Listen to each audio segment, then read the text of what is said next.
बिस्मिल्लाहिर्रहमानिर्रहीम अस्सलामुअलैकुम वरहमतुल्लाहि वबरकातुहू। उम्मीद है आप सब लोग खैरियत से होंगे। प्लेट मंडी के प्लेटफॉर्म पे आप सबको खुश आमदीद कहते हैं। जितने भी हमारे नाज़रीन इस वक्त हमें सुन रहे हैं, आप सबको एक दफ़ा फिर प्यार भरा सलाम। नाज़रीन, इस मुआशरे में हम अमूमन सुना करते थे कि फ़लाँ का वालिद प्रॉपर्टी डीलर है, तो हमारे जहन में एकदम ये बात आती थी कि यार इनके पास तो बड़ा पैसा है। अब एक ज़माना ऐसा आ गया है कि हम अपने कोलीग से पूछते हैं कि आपके फादर क्या करते हैं, आपके वालिद साहब क्या करते हैं। वो प्रॉपर्टी डीलर होंगे या वो रियल स्टेट से वो उनके साथ कनेक्शन होगा, बट वो कहते नहीं है कि मेरे वालिद साहब प्रॉपर्टी डीलर है। क्योंकि एक टाइम होता था, जहाँ तक मुझे याद है 2000 से लेके 2015 तक एक उरूज था, एक बूम था प्रॉपर्टी में। अचानक से फिर एक ऐसा डाउनफॉल आया कि जो प्रॉपर्टी टाइकून्स हैं, जो रियल स्टेट में काम करते हैं, वो भी अब ज़्यादातर लोगों को नहीं बताते कि यार हम प्रॉपर्टी डीलर हैं या प्रॉपर्टी टाइकून हैं या रियल स्टेट के किसी भी सेक्टर से या किसी भी शोबे से वाबस्ता हैं, क्योंकि हालात ही ऐसे बन गए हैं पाकिस्तान के। तो आज की पॉडकास्ट में जो हमारे मेहमान हैं वो प्रॉपर्टी टाइकून हैं। प्रॉपर्टी को उरूज से ज़वाल तक भी उन्होंने देखा है, नशेब व फराज देखे हैं, और अब्दुल्ला सिटी के एक बहुत बड़े कामयाब डीलर भी हैं। और वसी तर पैमाने पर इन्होंने प्रॉपर्टी का काम किया है, मुख्तलिफ़ जगहों पर इन्होंने अपने प्रोजेक्ट लॉन्च किए हैं, और बहुत सारे लोग इन्होंने प्रॉपर्टी के मामलात में बिलखुसूस ज़मीन की ख़रीदारी में बड़े लोगों को फैसिलिटेट किया है। तो आइए आज आपको अपने स्पेशल मेहमान से मिलवाते हैं। हमारे साथ तशरीफ़ फरमा है चौधरी वलीद अकरम साहब। First of all thank you so much for giving us time. Chaudhary साहब, हमने आज आपको बुलाया है, जिस तरह मैंने पहले इंट्रो में कहा कि एक टाइम होता था वालदैन हो या किसी का बेटा हो तो बड़े फ़ख्र से कहता था कि मेरा वालिद प्रॉपर्टी डीलर है, और एकदम अगले बंदे के जहन में इंडिकेशन आती थी यार इनके पास तो बड़ा पैसा है, बड़ी गाड़ियां हैं, बड़े बंगले हैं। मगर अब मैंने प्रैक्टिकली रियल लाइफ में देखा है कि हमारे जो दोस्त हैं उनसे हम जब पूछते हैं कि वालिद साहब का काम कैसा जा रहा है, वो कहते हैं यार उन्होंने तो छोड़ दिया है, अब गाड़ियों का काम कर रहे हैं। क्या हुआ अचानक से 2000 से 2015 तक बूम, अचानक फिर प्रॉपर्टी का सवाल शुरू हुआ? मैं चाहूँगा बताइएगा हमारे नाज़रीन को। बहुत शुक्रिया सैफुल्लाह साहब, आपने मुझे अपने इस प्रोग्राम में इनवाइट किया और बोलने का मौका दिया। तो आपका जो क्वेश्चन है उसमें ऐसी बात नहीं है कि जो प्रोफेशनल लोग हैं वो अभी भी ऑनर से बताते हैं कि हमारा रियल स्टेट का काम है। तो ये एक पॉजिटिव चीज़ है हमारी फील्ड और इस इंडस्ट्री के लिए, एक पॉजिटिव चीज़ है। इसकी एग्जांपल मैं ये दूंगा कि जब कोरोना का टाइम आया तो हर बंदा अपनी इंडस्ट्रीज़, अपनी फैक्ट्रीज़, अपने डिफरेंट बिजनेस को उन्होंने स्विच कर दिया रियल स्टेट के अंदर। ठीक है, माजरत के साथ हमने देखा कि कोई डॉक्टर है, कोई प्रोफेसर है, कोई स्कूल टीचर है, कोई किसी भी फील्ड ऑफ लाइफ से वो बंदा है ना, तो उसका क्या काम, उससे जब आप पूछते थे वो कहते थे ये मैं काम करता हूँ लेकिन साथ में मेरा पार्ट टाइम प्रॉपर्टी का काम भी है। तो इवन हमने इस फील्ड में ये भी देखा कि जो बंदा अपना प्लॉट लेने आता था वो भी रिबेट की डिमांड करना शुरू हो गया था। इन शॉर्ट अगर बात करें तो नॉन प्रोफेशनलिज्म और नॉन प्रोफेशनल लोग इस फील्ड में आ गए थे।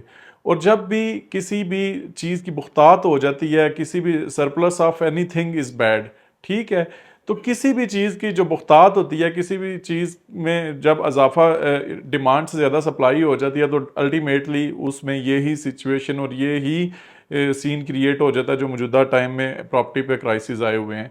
उसमें डिफरेंट फैक्टर्स हैं, वो आगे जाके हम बात करेंगे कि टैक्सीज़ हैं, गवर्नमेंट पॉलिसीज़ हैं, और बहुत ज़्यादा इन्वेंट्रीज़ है, जगह जगह पे प्रोजेक्ट्स लॉन्च हो चुके हैं आपके सामने।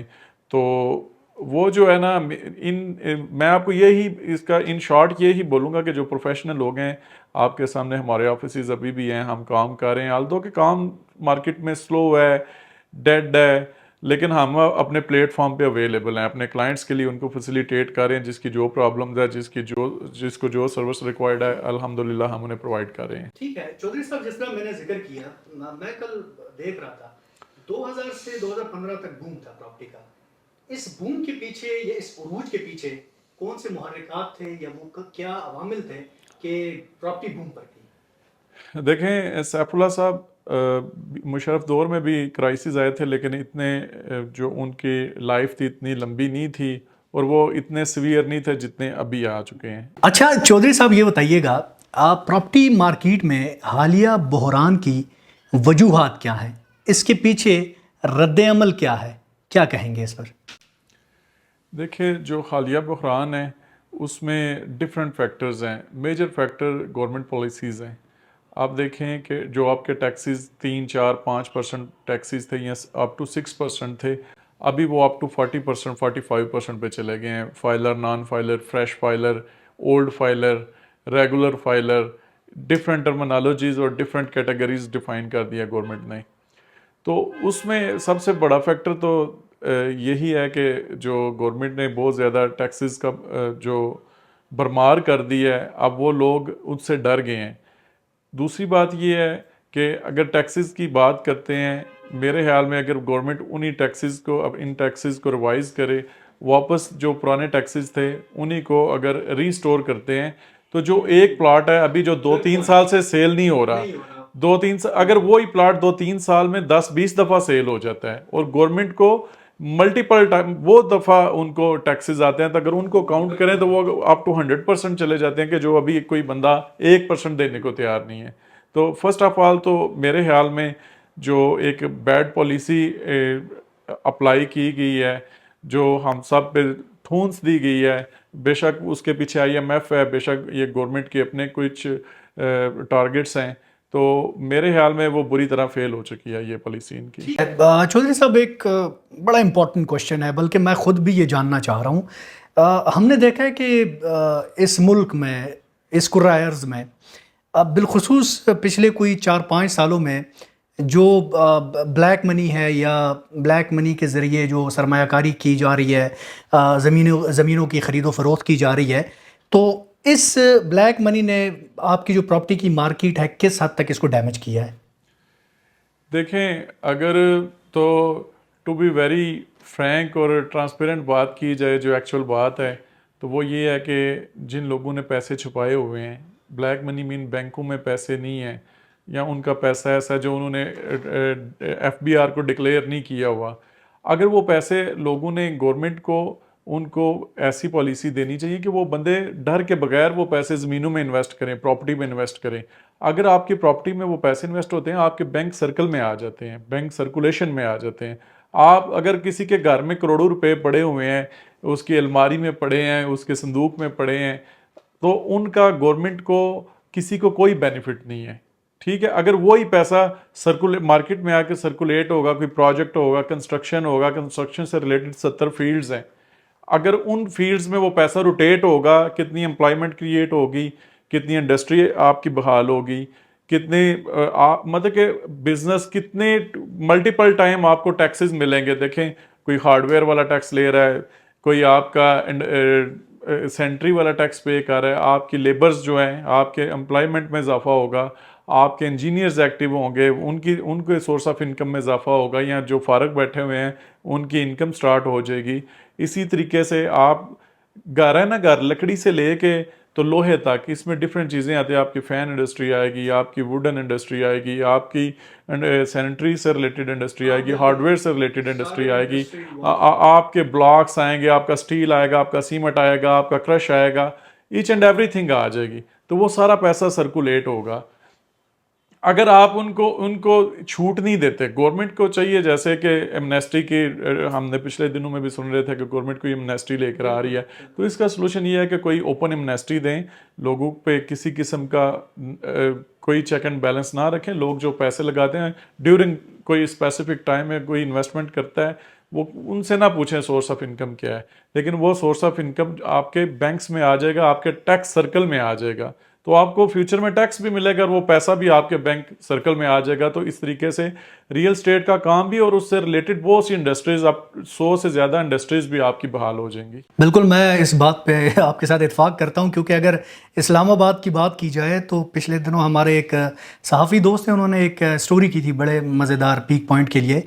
तो वहाँ उन्होंने लिखा था F10 और E11 के दरमियान लाखों डॉलर्स जो हैं वो ब्लैक मनी के पड़े हुए हैं। तो मैं इस बात पे बिल्कुल आपके साथ इत्फाक़ राय मैं रखता हूँ। अच्छा, थोड़ा सा मुस्तकबिल पर बात कर लेते हैं। प्रॉपर्टी का मुस्तकबिल क्या है? दोबारा उरूज हम देख सकते हैं इस फील्ड में?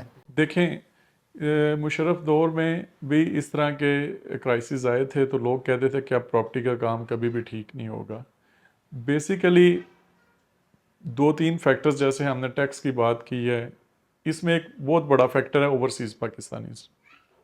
देखें, आपके 1,90,00,000 से प्लस आपके पाकिस्तानी जो ओवरसीज़ में बिज़नेस के शेप में, एम्प्लॉयमेंट की शेप में, किसी भी शेप में आपके ओवरसीज़ में पैसे अर्न कर रहे हैं, और वो पाकिस्तान में भेज रहे हैं।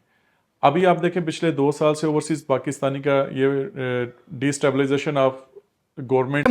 मैं ज़रा यहाँ आपकी गुफ्तगू काट रहा हूँ, मैं सवाल करूँगा। अच्छा, जिस तरह आपने ओवरसीज़ की बात की, ये बड़ा सीरियस सवाल है, बल्कि ये अवाम भी यकीनन गौर से सुनेगी। हमारे जो साबिक प्राइम मिनिस्टर हैं इमरान खान साहब, जो कि एक नामवर शख्सियत हैं पूरी दुनिया में, जब से उनकी गवर्नमेंट गई है उसके बाद, जब से ये PDM आई, देन अभी शहबाज कंपनी XYZ, जितने लोग भी हैं, आप क्या समझते हैं इमरान खान के जाने से पाकिस्तान के प्रॉपर्टी पर कोई डाउनफॉल आया? जो ओवरसीज़ पाकिस्तानी थे उन्होंने इन्वेस्टमेंट जो करनी थी उससे हाथ खींच लिए, या जो इन्वेस्टमेंट की थी वो भी उठा ली है? इस हवाले से आपकी क्या राय है? देखिए, आपका क्वेश्चन जो है ना, आप कह लें कि जो फाइनल स्ट्राइक है रियल स्टेट के डाउनफॉल में, वो इमरान खान साहब की गवर्नमेंट का ख़त्म होना उससे नेक्स्ट डे से ही शुरू हो गया था।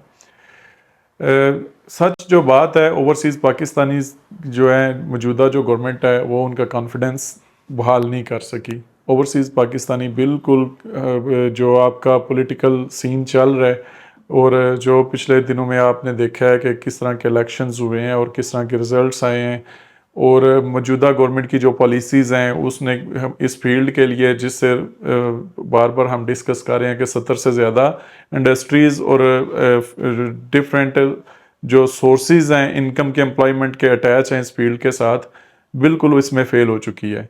और ओवरसीज़ पाकिस्तानीज़ बिल्कुल सिक्योर फील नहीं कर रहे। इवन अब तो पाकिस्तानीज़ जो यहाँ पाकिस्तान में रह रहे हैं वो भी सिक्योर फील नहीं कर रहे। ठीक है, दूसरी बात, टैक्सेस को हमने पहले डिस्कस किया है। ओवरसीज़ पाकिस्तानी बहुत बड़ा फैक्टर है रियल स्टेट के लिए। अगर, और इसमें ओवरसीज़ पाकिस्तानी को डिस्कस तो हमने कर लिया कि बहुत बड़ा फैक्टर है। इसके साथ साथ सैफुल्लाह साहब, जो इन्वेंट्री है ना वो भी बहुत ज़्यादा हो गई है। डिफरेंट फेक प्रोजेक्ट्स भी आए हैं, जिस फेक प्रोजेक्ट्स की वजह से भी ओवरसीज़ कम्युनिटी बड़ी डिस्टर्ब हुई है। बहुत से लोगों ने इन्वेस्टमेंट किया और उनको उनका रिटर्न नहीं मिला, उनको उनके प्लॉट्स नहीं मिले, उनको अपनी चीज़ों की ट्रांसपेरेंसी नहीं मिली। और उसके अलावा बहुत से लोगों के साथ, सपोज किसी का कोई भाई है, कोई बहनोई है, कोई चचा है, कोई मामू है, कोई ताया है, वो बाहर है, उसने पैसे भेजे हैं, पीछे वालों बंदों ने आगे इन्वेस्ट ही नहीं किए। खुलासा यही निकलता है खान साहब के जाने के बाद प्रॉपर्टी कोलैप्स कर गई है ओवरसीज़ जो पाकिस्तानी थे। आप कह सकते हैं कि 50% फैक्टर ये भी है। ठीक है। अब्दुल्ला सिटी जो कि एक नामवर हाउसिंग सोसाइटी है, और मैंने 1-2 दफ़ा विज़िट किया है, माशाल्लाह बड़ी खूबसूरत सोसाइटी है, हसीओ गरीज़ है, सरसब्ज़ शादाब मैदान है अंदर, और बड़ी फैसिलिटीज़ हैं। तो आप उनके बेस्ट डीलर भी हैं, थोड़ा सा बताइएगा अभी क्या अपॉर्चुनिटीज़ हैं, देखिए, कब तक ये शुरू होने जा रही है? अब्दुल्ला सिटी की आपने बात की है, तो इसमें ये नहीं कि हम अब्दुल्ला सिटी में काम करें या अब्दुल्ला सिटी हमारा प्रोजेक्ट है तो हम अब्दुल्ला सिटी के बारे में एग्जैजरेशन से काम लेंगे या फेक रिपोर्टिंग करेंगे। तो स्टार्ट में थोड़ा डेवलपमेंट का इशू था लोगों को, लेकिन अल्हम्दुलिल्लाह 1 साल से वो इशू भी ओवरकम कर लिया गया है। बहुत रैपिड और बड़ी फास्ट डेवलपमेंट हो रही है और बड़ी अच्छी डेवलपमेंट हो रही है। जो भी मौजूदा स्टैंडर्ड्स चल रहे हैं उससे बेहतर डेवलपमेंट हो रही है। और सबसे पॉजिटिव जो चीज़ है कि मार्केट स्लो है, मार्केट डेड है, मार्केट के जैसे भी हालात हैं, अल्हम्दुलिल्लाह अब्दुल्ला सिटी की जो फाइल है वो माइनस नहीं हुई। बड़े बड़े वेल नोन प्रोजेक्ट्स हैं, उनकी फाइल्स माइनस नहीं, 50% 60% माइनस पे बिक रही हैं। मैं किसी का भी नाम नहीं लूँगा, कोई अखलाकी तौर पर, कारोबारी तौर पर अच्छी बात नहीं, लेकिन प्रॉपर्टी से रिलेटेड लोग सब जानते हैं कि किस किस फील्ड की, किस किस प्रोजेक्ट की फ़ाइल की प्राइस क्या चल रही है इस वक्त मार्केट में, क्योंकि लोगों के पास हज़ारों नहीं लाखों फाइल्स पड़ी हुई हैं और ख़रीदार कोई नहीं है। अब्दुल्ला सिटी का ये सीन है कि सर अब्दुल्ला सिटी ने बिल्कुल अपनी इन्वेंट्री के मुताबिक, अपनी लैंड के अकॉर्डिंग जो सेलिंग की है। दो के मार्केट थोड़ी स्लो है, लेकिन उसमें कोई नेगेटिविटी, कोई किसी का कोई लॉस नहीं हो रहा, किसी की कोई फाइल माइनस नहीं हुई। तो अल्हम्दुलिल्लाह अब्दुल्ला सिटी का जो माइनस वाला सीन है वो नहीं हुआ, क्योंकि इन्होंने बिल्कुल वो लाखों करोड़ों की तादाद में जैसे फाइल्स को वो कहते हैं ना टोकरू में फेंक के तो बेचा गया। अब्दुल्ला सिटी ने ऐसा नहीं किया। अब्दुल्ला सिटी ने लैंड के अकॉर्डिंग फाइल सेल की है, जैसे जैसे लैंड ऐड होती गई उसके अकॉर्डिंग इन्वेंट्री सेल किया, एक्स्ट्रा सेलिंग या ओवर सोल्ड वाला काम नहीं किया। तो अल्हम्दुलिल्लाह हमारा प्रोजेक्ट इस सिलसिले में ट्रांसपेरेंसी के हवाले से और क्लाइंट की सेफ्टी सिक्योरिटी के हवाले से बहुत अच्छा है। ठीक है चौधरी साहब, आखिरी सवाल है। मेरे पॉडकास्ट में जब सियासतदान आते हैं तो उनसे मैं ये सवाल हमेशा करता हूँ, कोई भी सियासतदान हो, एक सियासतदान को सियासत में आने की अहलियत क्या है, यही सवाल हम प्रॉपर्टी में ले आते हैं। एक प्रॉपर्टी डीलर को प्रॉपर्टी या रियल एस्टेट के शोबे में आने के लिए उसकी अहलियत क्या होनी चाहिए? सर सबसे पहली अहलियत जो है ना, वो उसका अपने इन्वेस्टर के साथ, अपने क्लाइंट के साथ सिंसियर होना है। ठीक है, हम क्या करते हैं कि अपने एक पाव गोश्त के लिए दूसरे का बकरा ज़बह कर देते हैं। ठीक है, हमें अपने इन्वेस्टर को बिल्कुल नीट एंड क्लीन पिक्चर बतानी चाहिए कि ये प्रोडक्ट, ये प्लॉट है, ये घर है, ये अपार्टमेंट है, इसकी ये मौजूदा वैल्यू है, ये लॉन्ग टर्म इन्वेस्टमेंट है या ये शॉर्ट टर्म इन्वेस्टमेंट है। हमें अपने कमीशन के लिए और अपने थोड़े से बेनिफिट के लिए अपने क्लाइंट को ज़बह नहीं करना चाहिए, अपने क्लाइंट को फंसाना नहीं चाहिए। क्लाइंट से ओपनली पूछना चाहिए कि आपका इन्वेस्टमेंट कब, आपका बजट क्या है, आपका प्लान क्या है, आप कितने टाइम के लिए इन्वेस्टमेंट करना चाहते हैं। और क्लाइंट को भी चाहिए कि अगर वो कोई इन्वेस्टमेंट कर रहा है तो ब्लाइंडली ये नहीं कि मैंने एक बात किया तो उसी को फॉलो करके आगे चल पड़े, उसको थोड़ा मार्केट से रिसर्च करें। इन्वेस्टर का भी ये काम बनता है कि मुश्तरी होशियार बाश वाले फार्मूले को अप्लाई करे और वो मार्केट से इंफॉर्मेशन लेके आया कि ये जो मैं इन्वेस्टमेंट करने लगा हूँ इसकी मार्केट वैल्यू क्या है। ठीक है, इसमें कोई लीगल ऑब्लिगेशन तो नहीं है, इसमें कोई लिटिगेशन तो नहीं है। तो दोनों डीलर्स के लिए सिंपल ये बात है, अहलियत वाली जो आपने बात की है कि कोई सेट प्रिंसिपल्स नहीं है, कोई सेट प्रिंसिपल्स हमारे पाकिस्तान में नहीं है।